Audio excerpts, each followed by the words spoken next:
Nabi sallallahu alaihi wasallam bersabda, "Aktsiru min hadhimil ladzat," yakni al-maut. Perbanyaklah oleh kalian mengingat penghancur segala kenikmatan, penghancur segala kelezatan, yakni al-maut, yaitu kematian. Kadang dengan aktivitas kita di dunia, kesibukan kita, kerja kita, mengurus ini dan itu, membuat kita lupa daripada mengingat yang namanya kematian. Sedangkan kematian itu sangat dekat di hadapan kita. Dan dalam surah Ali Imran ayat 185, Allah Subhanahu wa taala berfirman, "Kullu nafsin dha'iqatul maut." Setiap yang bernyawa pasti akan merasakan yang namanya kematian. Kita ini pasti akan merasakan yang namanya kematian. Suka kita atau tidak suka, kematian akan mendatangi kita. Siap atau tidak siap, kematian akan datang kepada kita. Artinya apa? Jangan lupa bahwasanya setelah kehidupan dunia ini ada kehidupan baru yang tidak akan ada akhirnya. Kehidupan dunia paling 60-70 tahun. Berapa lama kita menikmati dunia ini? Hanya sebentar saja. Itu pun bukan dengan kenikmatan semuanya. Kadang ada tawanya, ada tangisnya, ada senangnya, ada sedihnya. Tidak selalu senang, tidak selalu nikmat. Dan itu hanya kita nikmati sampai umur 60-70 tahun. Setelah itu datang kematian, yang mana kematian itu bukanlah akhir dari segalanya, tetapi kematian itu adalah awal dari segala-galanya.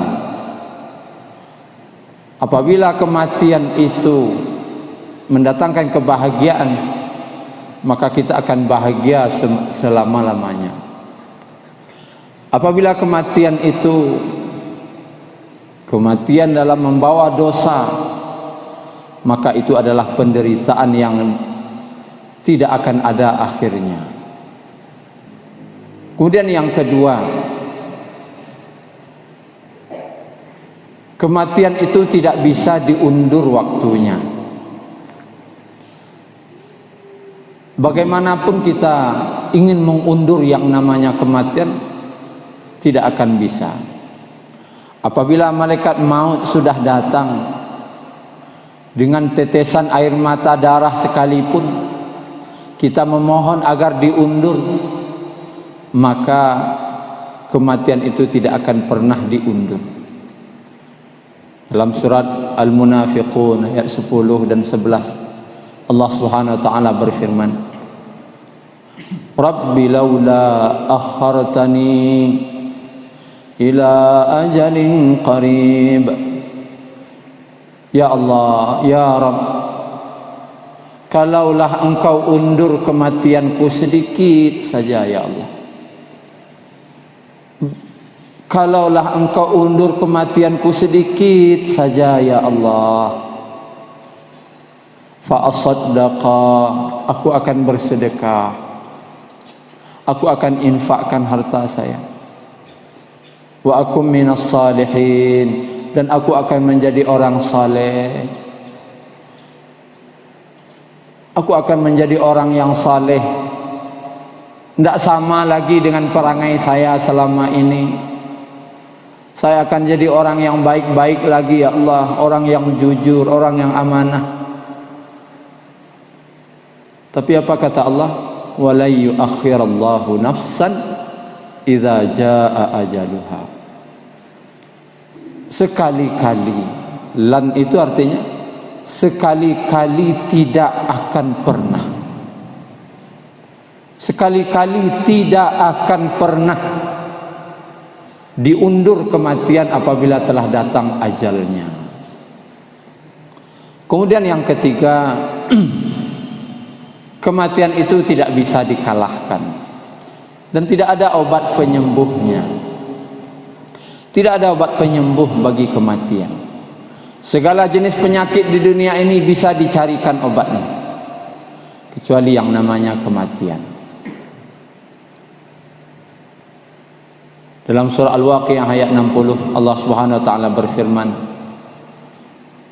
"Nahnu qaddarna bainakumul mauta wa ma nahnu bimasbuqin." Kami telah menetapkan kematian di antara kalian dan kami tidak bisa dikalahkan. Itu juga dalam surat Al-Qiyamah, "Kalla idza balagatit taraqiya wa qila man raq." Sekali-kali tidak, apabila nyawa sudah sampai di tenggorokan, apabila nyawa sudah sampai di tenggorokan,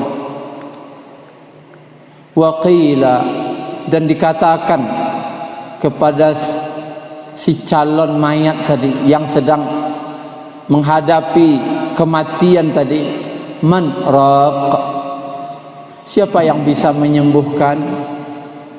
Coba, apabila malaikat maut datang, nyawa sudah sampai di tenggorokan, siapa yang bisa sembuhkan? Mau panggil dokter seluruh dunia, coba siapa yang bisa sembuhkan? Kematian tidak ada obatnya, tidak ada obat penyembuhnya, tidak ada obat penangkal kematian.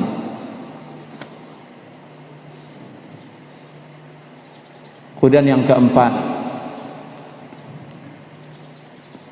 kematian itu sudah ditetapkan kapan waktunya. Setiap kita, Bapak Ibu, sudah ada tanggal kapan kita meninggal dunia. Setiap kita sudah ada jam kapan meninggal dunia.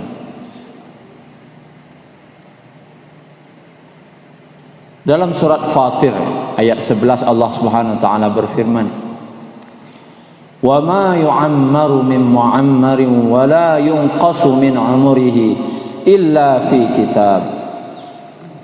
Tidak ada umur yang panjang, tidak ada umur yang pendek, kecuali semuanya telah tercatat dalam kitab Allah. Sudah ada dalam catatan. Kapan kita meninggal dunia sudah ada catatannya. Sekarang kita adalah menunggu setiap jam, setiap hari yang kita lalui adalah mendatangi kematian.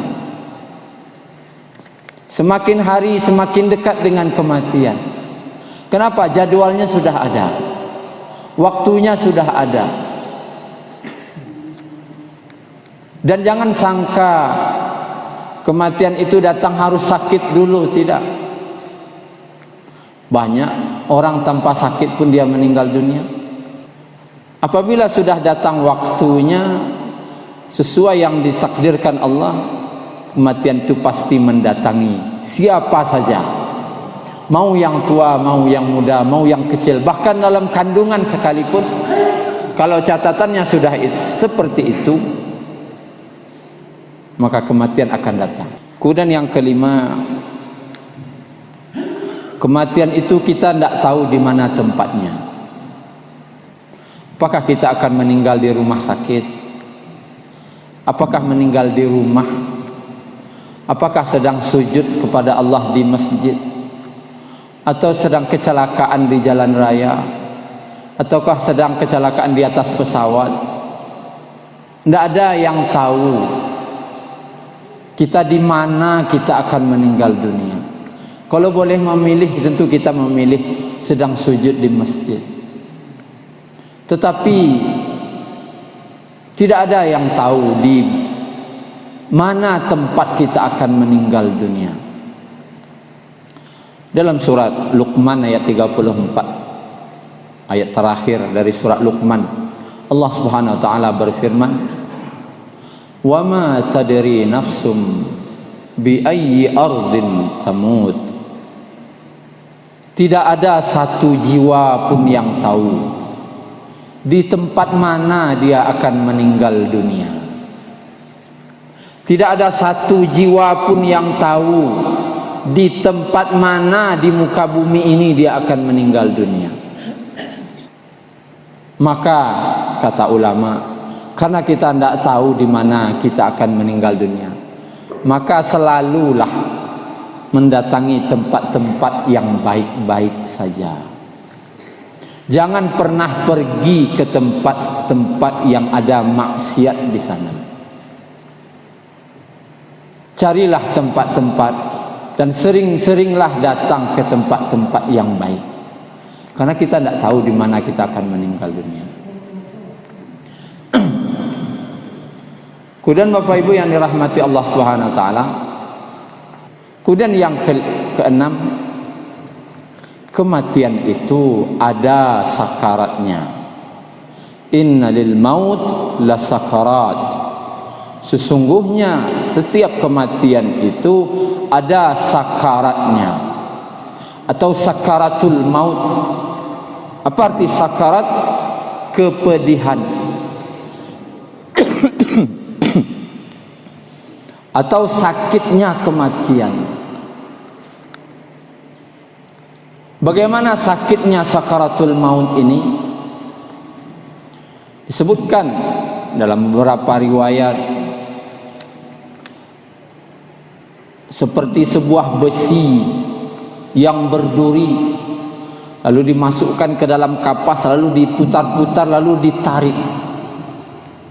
Pasti akan mengeluarkan segala isi yang ada dalam kapas tadi. Begitu juga seperti 300 kali pukulan pedang. Bagaimana memaknai 300 kali pukulan pedang? Bukan 300 kali dipotong, bukan. Kata ulama, seperti kita dibujurkan, sedang terbujur menghadapi kematian. Maka anggaplah awal daripada sakit sakaratul maut itu dari kaki, lama-lama sampai ke tenggorokan. Maka setiap senti dari badan kita ini dipotong, dan kita merasakan. Kemudian dipotong lagi 1 senti, potong lagi 1 senti, 300 kali potongan pedang. Kemudian seperti kambing yang dikuliti hidup-hidup, dibuka kulitnya sedang dia hidup, dan bagaimana teriakannya. Dan digambarkan juga oleh para ulama bahwasanya kenapa orang sedang sakaratul maut itu kita lihat diam saja? Kenapa kita lihat tidak ada yang berteriak menahan sakit? Kan sakitnya sangat luar biasa.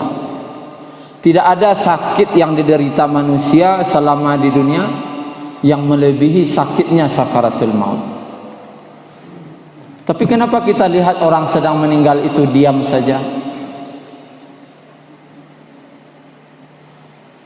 Kata ulama, seorang yang meninggal dunia, Allah cabut suaranya,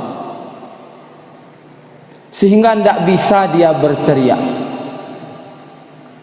Kemudian orang sakaratul maut, Allah cabut tenaganya, sehingga dia tidak bisa menggelepar ke sana kemari,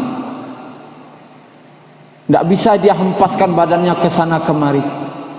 Kenapa? Allah cabut tenaganya, dan Allah cabut pula suaranya, sehingga tidak bisa berteriak. Makanya kita lihat diam saja. Tetapi sebenarnya kata ulama, dia sedang merasakan sakit yang luar biasa, sakit yang sangat mengerikan, tapi tidak bisa berteriak dan tidak bisa bergerak. Seperti apakah itu?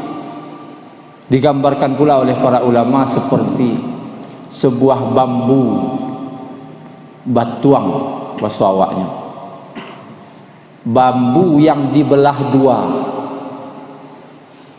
belah dua bambu itu, Maka bambu yang dibelah dua tadi memiliki sembilu yang sangat tajam. Lalu bambu yang telah dibelah tadi dipancang dari bumi, dipancangkan di bumi, dan panjangnya sampai ke langit ketujuh.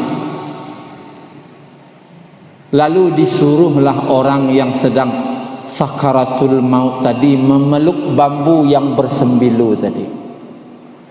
Dipeluknya bambu tadi dan disuruh meluncur dari langit ke bumi sambil memeluk bambu. Kira-kira apa rasanya? Hanya bisa menahan, meluncur ke bawah sambil menahan sakitnya kena sembilu.